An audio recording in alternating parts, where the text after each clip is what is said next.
Kakapasok lamang po na balita, naku po, SWAT kumilos na para hulihin si Pastor Apollo Kibuloy. Ayon kay Kaalam PH, ito yung ating papanoodin for today's video. So sabay-sabay nating itong bigyan ng reaksyon, opinion, at kung may sarili po kayong opinion ay pwede po kayo dyang mag-comment sa ibaba.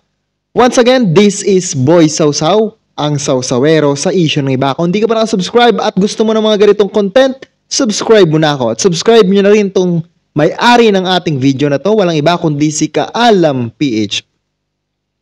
So wag na nating patagalin pa. Let's go! Simulan na natin. Kamakailan lang nang namata ng Special Weapons and Tactics o SWAT team sa harapan mismo ng Kingdom of Jesus Christ. Ayan, SWAT team na ang nakapalibot sa KOJC. Hala ka, Kibuloy, lagot ka, magtago ka na hanggat gusto mo. Tuloy. O KOJC ni Pastor Apollo Kibuloy. Naging usapin at palaisipan ito ng ilang mga nakasaksi kung ano nga ba ang pakay ng naturang special force sa naturang lugar. Nagkataon nga lang na na-deploy sila sa lugar na iyon o ang kanilang talagang sadya. Ito ang sabi dyan, no? PNP deploy SWAT outside KOJC Central Compound. Ayan na. Tuloy. Ay ang tulad ng nasa isipan nating lahat, walang iba kundi ang isa sa pinakakontrobersyal na personalidad ngayon sa bansa, si Pastor Apollo Kibuloy. Hindi na lingid sa kaalaman ng lahat ang napakalaking pabuya na nakapatong ngayon sa ulo ni Kibuloy na nasa 10 milyong piso. Kaya ngayon, ang dami nang nagtuturo dito kay Kibuloy. Ewan ko ba, ba't ang hirap hulihin? For sure, may mga miyembro na siyang tinuturo siya kung nasaan siya. 'Di ba? Kasi 10 milyon yan eh. Hindi mo naman pwedeng, leader namin yan. 'Di ba? Marami pa ring tao na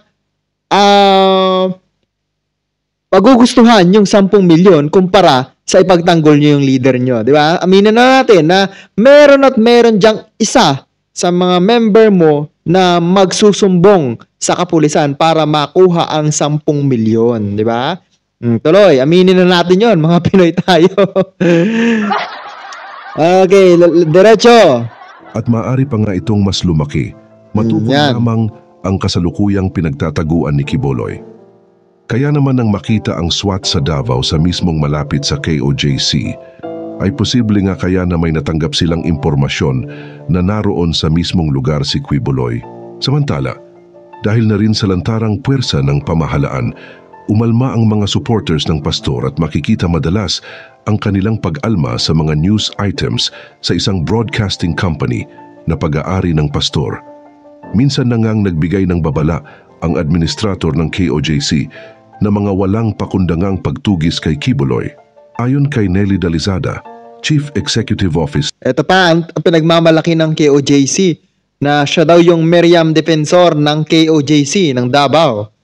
Kasi nga mabilis ding magsalita ito, no? Tutuloy natin ng KOJC. Pero itong sinasabi ko sa inyo, wag ninyo kaming sagarin. Wag ninyo kaming sagarin. Matino kaming kausap, matino kaming... Teka lang, ang sabi niya matino kaming kausap. Yung pala naman matino kayong kausap, bakit hindi nyo pa ilabas itong si Pastor Apollo Kibuloy, di ba? Kung na matino kayo sa usapan, ilalabas ninyo, isusuko ninyo, makikipag-usap kayo sa kapulisan, no? Aayusin ninyo kung ano yung gusot, kung ano yung ikinasisira ng inyong simbahan, kung ano yung ikinasisira ng inyong leader, di ba? Kasi kung maayos kayong makipag-usap, matino kaming kingdom citizen, di sana, di ba? Ilabas ninyo, pag-usapan yan, hindi yung itatago nyo, kayo pa yung mauuna na magtago dyan kay Kibuloy, kasi kung wala talagang ginagawang masama yan si Kibuloy, hindi po yan magtatago. Yan lang yan di ba? Kingdom citizen, matino kaming Filipino citizen. Kaya wag kayong ganun-ganun na. Akala nyo natatakot kami dyan sa mga patrol-patrol ninyo na. Tingnan mo, kahit kapulisan, hindi daw sila natatakot. Parang, ewan ko, di ba? Parang hindi na nila ginagalang din yung batas, no? Parang may sarili silang batas. Kasi kung susunod sila sa batas, ilalabas niya si Kibuloy. Lalabas ito si Kibuloy. Kasi kung yung batas na yon ay susundin nila, pero parang against sila sa batas kasi hindi nila kayang sundin yung batas, di ba? Kung totoo kayong mga law enforcer, aba dapat yun bang dapat proud kayo? O di ba kaya may mga pangalan? Aba nahihiya na kayong ipakita ang mukha ninyo. Kasi nga mula kayo sa kadiliman, hindi pa dito nagtapos ang kanyang pagpapahayag ng kanyang sama ng loob. Tingnan ninyo saan man kayo pumunta. Kaayusan, pagbabago, peace, love. Pero hindi ninyo ma-appreciate. Kasi nga, meron kayong mga malicious intent. Pera, yun ang inyo. Greed of power, yan ang inyo. Binigyan kayo ng power ng sambayanang Pilipino. Kayong nasa power, lalo na kayo dyan sa Malacanang BBM. You are the president of the whole Philippines. Yung nag-vote sa inyo at yung hindi nagboto sa inyo, president ka ng buong Pilipinas. You should be the unifying factor of the Philippine people. Pero tingnan mo ang ginagawa mo. Kung may puso ka, alam mong matino ang aming mahal na Ayan na.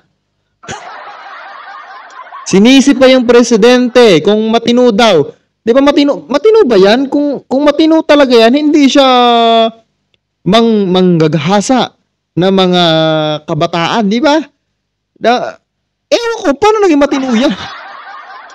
Ayaw nga magsabi, matino ba ang ginagawa ni Pastor Apollo Kibuloy? Bakit siya nagtatago kung talaga siyang matino? Di ba? Ewan ko ba dito? Tuloy natin. Pastor, pero tingnan ninyo, tapos kaming buong komunidad dito idadamay ninyo. Paano hindi idadamay? Idadamay daw sila. Paano hindi idadamay kayo? Kayo, harang kayo ng harang. Syempre, yung pagharang ninyo, dadaan yung mga pulis huhulihin na nga itong si Kibuloy.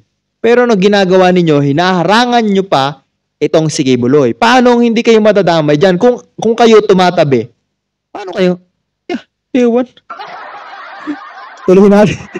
Ewan ko ba sa inyo? We are living here peacefully. Namumuhay kami ng makatarungan.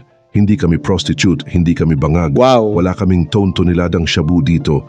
Tapos ganyan ang gagawin. Wala nga toniladang shabu. Pero ang dami nagrereklamo, di ba? Na kesyo, pinagsasamantalahan daw sila. Alam niyo yun, kung napanood ninyo yung video na nilabas ng isang dating member doon sa kanilang sa KOJC. No? Ang sabi daw ang sabi niya is nung kabataan daw niya, no, talagang andun siya, nagsisilbi siya, ginagawa niya, pinapamassage siya, talagang ganun nga ginagawa. Tapos nung nagkaanak siya, at kasi nasa ibang bansa siya, magaganda yung anak, gusto daw ipaalay din itong mga anak niya. Aba, ay malupit, di ba? Ninyo. Then you are the most unrighteous authority in the whole Philippines, ang dagdag pa nito. Ngayon naman mga kaalam, ating babalikan ang mga dahilan kung bakit ng aba tinutugis si Kibuloy. Ano nga ba ang mga kasong kanyang kinakaharap? Madami. Alam ba na ito pa lang si Pastor Kibuloy ay mayroong 43 counts na magkakaibang kaso sa US, kabilang na ang conspiracy to engage in sex trafficking by force, fraud at coercion, sex trafficking of children. Yan ba ang sinasabi ng tagapagsalita ninyo? Na matino ang KOJC? Matino ba yan? Sa ginagawa ninyo? Ang dami-daming ang kaso. Asan ang matino dyan? Di ba? Sasabihin nyo, kung isa lang ang kaso, maniwala pa ako dyan na baka napagbintangan lang. Pero ang dami. Ang dami, hindi lang sa US, kundi pati na rin sa Pilipinas. Sasabihin ninyo, matino, nabibilog na ang inyong mga ulo. Yun yung sabihin ninyo, no? Conspiracy at bulk Kawawa cash smuggling. Samantalang kamakailan naman ay naglabas ng warrant of arrest ang Regional Trial Court ng Davao City laban sa pastor at 5 pa dahil sa reklamo ng child abuse. Tingnan Ang nyo. 5 sa kanila ay nakapagpaghain ng bail, samantalang si Kibuloy ay nanatili pa ring at large. Kasalukuyan at kinakaharap niya sa bansa ang kasong Anti-Trafficking in Persons Act of 2003. At dahil nga sa pagnanais na agad mahuli ang pastor, ay ipinangako ang pabuyang 10 milyon sa sinumang makakapagturo ng kanyang kinaroroonan. Ayon kay Secretary Benhur Abalos, mula umano sa isang pribadong individual ang pabuya na tumangging pangalanan. Ginawa umano ang donor dahil sa kakayahan ni Quiboloy na magtago mula sa otoridad. Noong June 10, matatanda ang humigit kumulang 100 pulis ang lumusob sa compound ng Kingdom of Jesus Christ KOJC sa Davao City para sa warrant of arrest para kay Quiboloy. Gayunpaman ay bigo ang mga ito na mahuli ang pastor. Tila nanggigil naman ang puwersa ng kapulisan dahil sa bigo nilang operasyon. Ayon nga kay PNP Chief Gen Romel Marbil na maaaring maharap sa kasong obstruction of justice ang mga taong nagtatago kay Quiboloy. Ayan, damay-damay kayo dyan. Papahiwatig rin umano ito na talagang guilty siya sa mga kasalanan pinapataw sa kanya. Ayon naman sa kanyang mga taga-suporta na hindi umano nagtatago ang pastor dahil sa mga bintang sa kanya, kundi dahil sa mga pagbabanta sa kanyang buhay. The June 10 attack is a clear manifestation of that much attention, and excessive force was adopted and was employed for what? For the arrest of a person whose motion for reconsideration is still pending before the Department of Justice, and the sheer number of armed personnel which were dedicated vis-a-vis. The supposed arrest of Pastor Apollo C. Quiboloy would make anyone think that he is the #1 terrorist in the Republic of the Philippines, ayon kay Attorney Israelito Torreon na siyang legal counsel ng KOJC. Samantala, balikan naman natin ang panibagong namamataang puwersa ng pamahalaan laban kay Quiboloy, kung saan nakapwesto ang SWAT malapit sa SWAT. KOJC. Alam kaya ito ng kasalukuyang mayor ng lungsod ng Davao na si Sebastian Duterte? O isa na naman itong lantarang pagkontra ng kapulisan sa naturang pinuno? Kung anuman sa tingin nyo mga kaalam ay kayo na ang humusga. Bakit nga ba ganito kaingay ang pagkakasangkot ni Pastor Apollo Quiboloy sa iba't ibang kaso? Noong taong 2021, naihanay ang pastor sa Most Wanted na listahan ng Federal Bureau of Investigation o FBI dahil sa mga patong-patong na kaso kabilang na ang panghahalay, human trafficking at smuggling. Makikita sa website ng FBI ang pagbibigay babala kaugnay sa paghahanap sa sinasabing appointed son of God na ang tinutukoy ay Apollo Carreon Quiboloy, ang head pastor ng Kingdom of Jesus Christ o KOJC, dahil umano sa partisipasyon nito sa isang labor trafficking scheme upang makapagpadala ng kasapi ng simbahan nito sa US sa pamamagitan ng ilegal na pagkuha ng visa at pagpilit nito sa miyembro na magsolicit ng donasyon para sa isang peking charity. Mga donasyon na ginagamit para tustusan ang operasyon ng simbahan at marangyang buhay ng mga pinuno nito.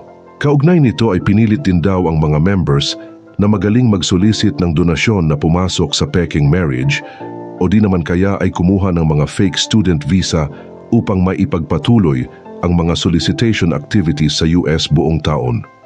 Pinabulaanan din ng FBI na mayroon din umanong recruitment sa mga kababaihan na maging personal assistant o tinatawag nilang pastorals ni Quiboloy na siyang naghahanda ng kanyang pagkain, tagalinis ng kanyang bahay, tagapagmasahe at mas masahol pa ay maging rin sa pakikipagtalik sa kaya na tinagurian umanong night duty. Tingnan nyo, sobrang dami ng problema na pinasok nitong si Quiboloy.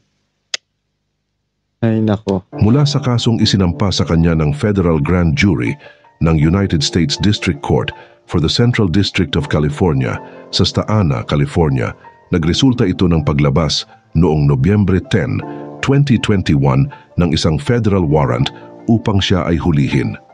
Samantala noong Enero 2024, nagkaroon naman ng pagdinig ang Committee on Women, Children, Family Relations, and Gender Equality of the Senate of the Philippines sa pangunguna ni Senator Hontiveros. Ngunit iginiit naman ng kampo ng pastor na hindi daw haharapin ni Quiboloy ang anumang pagdinig ng Senado na wala namang karapatang magdesisyon kung ang isang tao ay may sala o inosente. Noong Enero 23, 2024 naman, sa isang pagdinig, 5 miyembro ng KOJC ang nagsalita laban sa kanilang minsang kinilalang leader na si Quiboloy. Ayon sa isang recorded video, ang mga biktima at nakaranas umano ng mga pang-aabusong sexual matapos silang tanungin kung handa ba silang isakripisyo ang kanilang katawan. Maliban dito ay isang alias Amanda din ang naglabas ng kanyang masamang karanasan kay Kibuloy na nilapastangan umano siya nito noong 2014. Kung kaya umalis siya sa simbahan nito at nagtatrabaho na lamang dahil ayaw umanong ibigay sa kanya ng Jose Maria College. Ang paaralan na pag-aari din ng pastor ang kanyang transcript of record. Isa pang miyembro ang nagpapatunay rin sa bintang sa pastor na pamimilit nitong solicitation activities. Inuutusan umano silang magtinda at mag-solicit at lahat ng kanilang nakokolekta ay kinakailangang ibigay ng buo sa simbahan. At kung sino man di umano ang hindi sumunod, ay kinakailangang ipukpok ang kanilang sariling ulo sa pader hanggang sa dumugo ito, pagpahid ng sili sa mga mata sa maging sa pribadong parte ng kanilang katawan. Grabe, no? Nakunan din ng statement ang isang dating coordinator ng KOJC. Hindi naman ito kabutihan ng pinapairal nitong si Kibuloy, di ba? Kasamaan. So tama lang yan, nakakarma na ito for sure ngayon. No, sa dami-dami ng ginagawa niyang kabulustugan sa kanyang mga membro, sa iba pang mga tao na nakapaligid sa kanya, karma na to sa kanya. No? Puro kasamaan yung ginagawa. May mga kabutihan pero ewan ko ba kung kabutihan pa rin yung ginagawa niya. Siguro pagpapakitang tao lang. Kawawa yung mga nabibilog yung ulo, kawawa yung mga sumusunod sa kanya, na naniniwala pa rin sa kanya hanggang sa ngayon, na kahit ang dami-dami na ng kaso, ay pilit pa rin siyang ipinagtatanggol ng mga ito. No, nakakaawa yung sitwasyon nila. Na siyang minsang nakaranas na inutusan, umano siyang magbenta ng kanyang ari-arian at ibigay sa simbahan, at kung wala namang ari-arian, ay kailangang mangutang upang makapagbigay. Grabe naman, wala na to sa utos eh. Di ba ang nasa utos lang, ikapulang. Yun yung nasa Biblia. At saka yung mga sa bagong tipan, kung magkano lang yung kaya mong ibigay. Pero ito yung pati yung ibibenta mo yung mga ari-arian mo para lang ibigay sa'yo. Aba, ibang usapan na yon, di ba? Parang pamimilit na. Babahagya ka na, umahon sa hirap, tapos ganun pa ang gagawin sa'yo. Papahirapan ka. Ewan. Buti sana kung ibibigay mo yun doon sa mga homeless eh. Pero kung doon sa kanya para lang maging marangya yung buhay niya, ibang usapan na yon. Sa simbahan upang maabot umano ang kanilang kwota bilang paghahanda sa pangalawang pagbabalik ni Jesus. Teka, ang pagbabalik ba ni Jesus, kailangan ba ng pera? Hindi naman kailangan ng pera pag ikaw magbabalik loob ka. Pagka babalik si Jesus, hindi kailangan ng pera kahit piso. No, ang kailangan doon yung malinis yung katawan mo, malinis yung pagkatao mo, malinis yung kaluluwa mo. Pero kung ikaw marami kang pera tapos maghahanda ka dahil nga kailangan mong maganda at kailangan mong damihan yung pera mo ay iba, maling katuruan po ito. Kawawa yung mga sumusunod. No, nakakaawa sila. Sana gabayan sila, no? Magbago pa sila, sana maging maayos pa yung kanilang tinatahak na landas. Sana magising sila sa katotohanan. Isa rin sa mga inakusa sa pastor ay ang pagbibigay ng mga peking scholarship sa mga miyembro ng KJC at persahin itong mamalimos para sa simbahan. Iilan lamang ito sa mga statement ng mga naging biktima umano ni Pastor Apollo Kibuloy na kung ating susumahin kung ito ay makatotohanan, ay talaga namang hindi makatao at isang uri ng labis na pang-aabuso. Kaya naman, ang tanong ngayon ng nakararami, magiging sapat kaya ang lakas ng ating pamahalaan upang matugis itong si Kibuloy na talaga namang tila napakaraming naging biktima dahil sa kanyang nabuong kapangyarihan sa kanyang simbahan. Saan nga kaya ngayon nagtatago si Kibuloy? Sino kaya ang makakakuha sa nakahandang pabuya na nakapatong sa kanyang ulo? Mabigyan kaya ng hustisya ang lahat ng kanyang naging biktima? Ano sa tingin nyo mga kaalam? Okay, ayan. Gusto ko lang bigyan ng reaction to bago natin matatapusin tong video na to. Sa palagay ko, napakahirap nitong hulihin si Kibuloy, lalo na at ang dami niyang protection, no? Pinoproteksyonan siya eh. Alam naman natin kung sino. Mahirap lang magsalita pero alam natin kung sino ang nagpoprotekta dito kay Kibuloy. Ngayon, mahuhuli lang ito kapag ka talagang yung isa sa member, yung isa sa nagtatago nito ay kinain yung 10 milyon, nilunok yung 10 milyon o yung tatanggapin yung 10 milyon. Pero dahil sa takot, hindi nila yun magawa. No, kasi na-brainwash na yung mga utak nila nitong si Pastor Apollo Kibuloy. Na-brainwash na kapag ka na-brainwash mo na kahit magkanong pera yung ilabas mo, kahit magkano yung perang ibigay mo, ay napakahirap. Pero tandaan natin, wala pong kasamaan na hindi nagtatagumpay. 'Di ba? Kasi balang araw, hindi tayo mawawala ng pag-asa na mabibigyan ng hustisya yung mga nabiktima nitong si Kibuloy. No? Kasi andyan lang yun eh. Ang hustisya makakamit yan balang araw. So hintayin na lang natin yan kasi liliit at liliit ang mundo nitong si Kibuloy hanggang sa pagtagal ng panahon, no? Kasi meron at meron po talaga na magpapalabas dito kay Kibuloy at yun ay ating hihintayin. So yun lang for today's video. This is Boy Sausaw, ang Sausawero sa issue ng iba. Kung hindi ka pa nakasubscribe sa aking YouTube channel, subscribe mo na yan. Thank you so much for watching. Bye-bye!